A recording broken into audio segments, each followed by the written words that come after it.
आणि यानंतरची बातमी पुण्यातून। पुण्यातल्या एकतानगर परिसरामध्ये सध्या पाणी शिरलेलं आहे। एकतानगर मध्ये सध्या बचाव कार्याचं मोठं आव्हान या अग्निशमन दलाच्या जवानांसमोर आहे। ज्येष्ठ नागरिकांचं स्थलांतर करताना मोठ्या अडचणींचा सामना या जवानांना करण्यात येतोय। तिथल्या स्थानिकांच्या मदतीने हे सध्या रेस्क्यू ऑपरेशन सध्या केलं जातंय।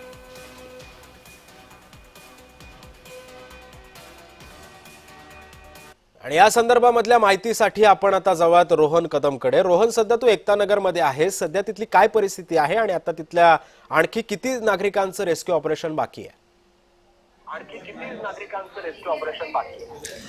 खरं तर काल रात्रीपासून हे सगळं पाणी जे आहे ते पुण्यातील एकतानगर सोसायटीमध्ये आलेलं पाहायला मिळतंय। आपण आता एकतानगर सोसायटीतील श्याम सुंदर या सोसायटीमध्ये आहोत आणि अगदी गुडघ्यापर्यंत पाणी जे आहे ते आपल्याला पाहायला मिळतंय आणि ही सगळी सोसायटी जी आहे ती नदीकाठी आहे आणि हे सगळ्या बेसमेंट पर्यंत हे पाणी आलेलं आहे। अनेक जणांना रेस्क्यू काल रात्रीतूनच केलेलं आहे, परंतु अजून पाण्याचा साठा जो आहे तो खडकवासल्यातून जवळपास 40,000 क्युसेक पर्यंत जाऊ शकतो।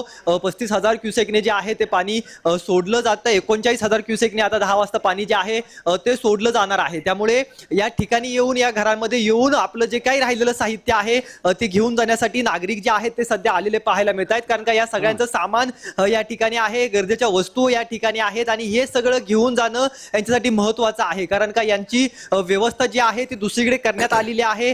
तात्पुरती व्यवस्था जी आहे ती महापालिका प्रशासनाच्या वतीने करण्यात आलेली आहे, परंतु सध्याच्या घडीला ही सगळी चित्र जे आहे ते आपल्याला पुण्यामध्ये पाहायला मिळत आहेत। कारण का अनेकांचं सगळं दैनंदिन गरजांसाठी लागणारं वस्तू असतील, साहित्य असतील, हे आपापल्या घरामध्येच अद्याप आहे। त्यामुळे त्यांना अशा प्रकारे मार्ग काढून जे आहे ते जावं लागतंय। आणि आपण जर पाहिलं तर प्रत्येकाचा संसार जो आहे तो मोठ्या कष्टाने उभा केलेला असतो आणि अशा रीतीने जर का पाणी घरामध्ये शिरलं तर मोठ्या संकटांना जे आहे ते सामोरं जावं लागतं। आपण जर पाहिलं तर अगदी बेसमेंट पर्यंत पाणी आहे, लाईटीचे सगळे बंद केलेले आहे। त्यामुळे आपण पाहतोय की लाईटचे मीटर्स आहेत, लाईटीचा विद्युत पुरवठा जो आहे तो खंडित करण्यात आलेला आहे कारण का कुठलाही गैरप्रकार होऊ नये। परंतु सध्या या लोकांच्या घरामध्ये पाणी येईल अशी भीती या सगळ्यांना।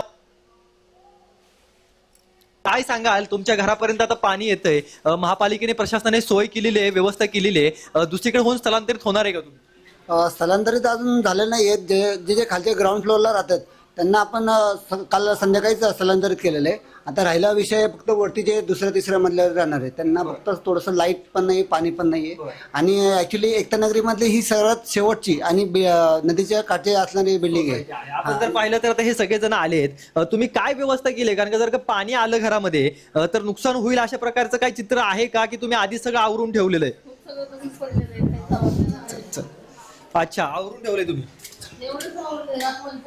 आपण आता या घरामध्ये आलेलो आहे, अगदी 39,000ने जर पाणी आलं तर आपलं घर सुखरूप राहावे, त्यामुळे काही जे आहे ठेवणं असेल किंवा घराच्या खाली जे आहे ते कुठलंही साहित्य राहू नये याची तयारी जी आहे ती केली जाते। कारण का कुठल्याही प्रकारचं जर का पाणी घरामध्ये आलं तर जास्त फटका बसू नये, त्यामुळे ह्या सगळ्या आता गाद्या वगैरे ज्या आहेत त्या ह्या बेसमेंटच्या फ्लॅटवरती आता कपाटावरती ज्या आहेत त्या ठेवलेल्या पाहायला मिळत आहेत। तुमची व्यवस्था दुसरीकडे कुठे केली आहे प्रशासनाने?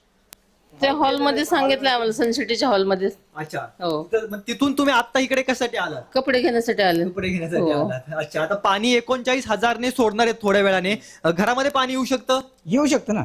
आता तर 25 का 30,000 आहे, अजून 45 सोडलं की पूर्ण पहिल्या मजल्यापर्यंत पाणी येऊ शकतं। पहिल्या मजल्यापर्यंत म्हणजे आपण जिथे उभं राहिले आहोत तिथपर्यंत पाणी येऊ शकतं। मागच्या वर्षी पाणी कुठपर्यंत आलं? नाही, मागच्या वेळेस आम्ही इथे नव्हतो, इथे नव्हतं तुम्ही, मागच्या वर्षी इथं नव्हता। त्यावेळी मागच्या वर्षी पाणी सिलिंग लावलं, सिलिंग पर्यंत मागच्या वर्षी जे पाणी आहे ते होतं, पंख्यापर्यंत पाणी होतं। कारण का आपण देखील हे सगळं कव्हरेज केलेलं होतं, आपण देखील पाहिलं होतं की मोठ्या प्रमाणामध्ये पाणी जे आहे ते या सोसायटीमध्ये शिरलेलं होतं। परंतु आता तशी परिस्थिती उद्भवू नये म्हणून हे प्रयत्न केले आहेत। आपण जर पाहतोय हे दृश्य की अगदी दाराच्या पायरीपर्यंत पाणी जे आहे ते नदीचं लागलेलं आहे आणि अगदी काही तासांमध्ये जे आहे ते कदाचित पाणी इथपर्यंत येऊ शकतं, अशा प्रकारची शक्यता जी आहे ती आपल्याला पाहायला मिळते। नक्कीच रोहन, त्यामुळे आता या सगळ्या पार्श्वभूमीवरती आता लवकरात लवकर प्रशासन तिथे येऊन ते त्या पाण्याचा निचरा कशा पद्धतीने होऊ शकतो, कसा होऊ शकतो याच दृष्टीने पावलं उचलणं आता जास्त गरजेची बनलेली आहे। धन्यवाद रोहन, तू दिलेल्या अधिक माहितीबद्दल।